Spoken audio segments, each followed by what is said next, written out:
नमस्कार, मेरा नाम है मुकेश गोलिया और आप देख रहे हैं खेतेरी पाठशाला। और अभी तक आपने हमारे यूट्यूब चैनल खेतेरी पाठशाला को अगर सब्सक्राइब नहीं किया तो सब्सक्राइब करें, ताकि खेती से जुड़ी नई नई जानकारियाँ हैं वो आपको ऐसी मिलती रहें। तो देखिए, जो दिसंबर का महीना है उसमें हम जो कौन सी जो वेजिटेबल्स यानी जो कौन सी सब्जियाँ हैं वो लगाकर उनसे जो उत्पादन है वो ले सकते हैं, तो इसके बारे में आज हम आपको बताने वाले हैं। तो देखिए, हम दिसंबर का जो महीना है उसमें हम दो प्रकार से जो हमारी सब्जियाँ वो लगा सकते हैं। एक तो जो हमें ओपनली यानी बिना किसी ढक्कर विधि से यानी खुले में हम है वो लगा सकते हैं, और दूसरी है वो ढक्कर यानी अपनी मल्च पर लगाकर जो है लोटन विधि से ढक्कर है वो ले सकते हैं। तो पहले हम बात करते हैं कि जो हमारी खुला है, खुला एरिया में यानी जो एनवायरनमेंट का जो टेम्परेचर है उसके अकॉर्डिंग हम कौन सी जो वेजिटेबल्स है यानी जो सब्जियां हैं वो लगा सकते हैं दिसंबर महीने में। तो देखिए, उनमें अगर पहली फसल की बात करें तो आप पहली या सब्जी की बात करें तो आप ले सकते हैं प्याज की फसल। अब देखिए, जो प्याज की फसल है इस समय अगर प्याज की रेट की बात करें तो आपको 50 से जो 60 रुपये वो खुदरा देखने को मिलेगी। और जब हमारी प्याज की फसल है वो 3 महीने के बाद में जब बाज़ार में जाएगी तो उसकी जो रेट है वो अच्छी रेट है वो आपको देखने को मिलेगी। पिछले अगर बात करें 2 सालों की, तो प्याज की फसल ने किसानों को जो भाव है वो उतने अच्छे नहीं मिले। तो इस साल डेफिनेटली यानी निश्चित रूप से जो प्याज का जो रेट है वो अच्छा मिलने वाला है।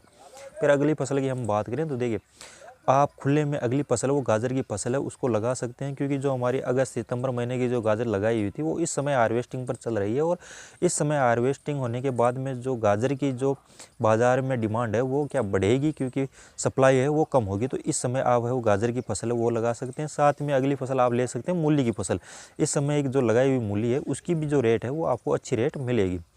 फिर देखिए, अगली फसल की हम बात करें तो जो धनिया और पालक की फसल है उसको आप खुले में लगा सकते हैं। और धनिया जो पालक की एक ऐसी सब्जी है जिसकी अगर जो बाज़ार में रेट है वो आपको ज़्यादा रेट देखने को नहीं मिलती, लेकिन जो इसका उत्पादन है यानी उत्पादन इसका काफ़ी मात्रा में होता है, जिससे जो इसके अच्छी रेट है या फिर रेट कम होने के बावजूद भी जो इसके उत्पादन निकलने के कारण आपको अच्छा मुनाफा होता है।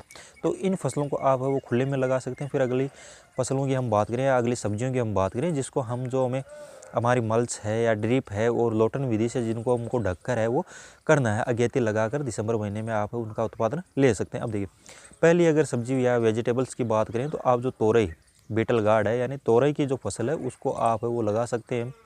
तोरई की जब फसल आप दिसंबर महीने की जो शुरुआती सप्ताह है उसमें आप इसको लगा सकते हैं। फिर अगली फसल की हम बात करें कि जो तोरई के बाद में जो आप हमारा तरबूज और खरबूज की फसल है उसको लगा सकते हैं। देखिए, तरबूज और खरबूज की फसल को भी आप है वो ढककर अगेती जो इसकी है वो बिजाई कर सकते हैं, ताकि जब 2 महीने बाद में या 60 से 70 महीने के बाद में जब तरबूज आपका बाज़ार में जाता है तो उस समय आपके जो रोज़ा होते हैं उस समय जो तरबूज की जो रेट है वो आपको अच्छी मिल सके। तो इसके बाद में अगर बात करें तो आप जो खीरा है, खीरे की भी जो सब्ज़ी है वो दिसंबर महीने के में आप लगा सकते हैं। उसके बाद में अगर हम बात करें आपकी जो मिर्च टमाटर और बैंगन की फसल, अब देखिए, अगर आपने पहले नर्सरी लगा रखी है तो आप दिसंबर महीने में मिर्च टमाटर और बैंगन है इनको लगा सकते हैं ढककर, या फिर आप दिसंबर महीने में जो मिर्च टमाटर और बैंगन है इनकी नर्सरी लगाकर जनवरी महीने में इनको ढककर आप अपने खेतों में लगाकर जो इनसे उत्पादन है उनसे अच्छा उत्पादन आप ले सकते हैं।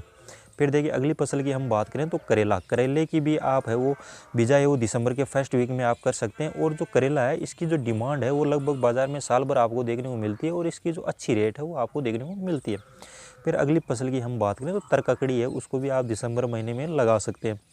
फिर अगली बात करें तो देखिए, लौकी की जो फसल है इसकी भी जो डिमांड है वो लगभग साल भर आपको देखने को मिलती है कि बनी रहती है और इसकी जो खपत है वो चलती रहती है। तो आप जो लौकी की फसल है और लौकी की जो फसल है उसका उत्पादन भी आपको अच्छा देखने को मिलता है, तो आप लौकी की फसल ले सकते हैं। फिर अगली फसल की हम बात करें तो जो आप कद्दू है, कद्दू को भी लगा सकते हैं। अब देखिए, कद्दू को आप 2 तरह से बेच सकते हैं। एक तो जब आपका कद्दू है वो अगर बाज़ार में रेट अच्छी है तो पहले आप इसको बेच सकते हैं। अगर रेट इसकी अगर कम है तो आप इसको पकने दें, पकने के बाद में इसको आप जो है स्टोर कर सकते हैं और जब बाज़ार में अच्छी इसकी जब रेट हो तब आप उसको बेच सकते हैं। तो इस यानी जो दिसंबर का महीना है इस समय जो आप इन वेजिटेबल्स या इन सब्जियों को लगाकर इनसे जो आप है वो उत्पादन ले सकते हैं। दिसंबर महीने में आप इनको लगा सकते हैं। अब दी गई जानकारी आपको कैसी लगी वो हमें कमेंट करें और वीडियो को ज़्यादा से ज़्यादा किसान भाइयों तक शेयर करें, ताकि वो इनको भी जो यूजफुल जानकारी है वो आपको मिल सके।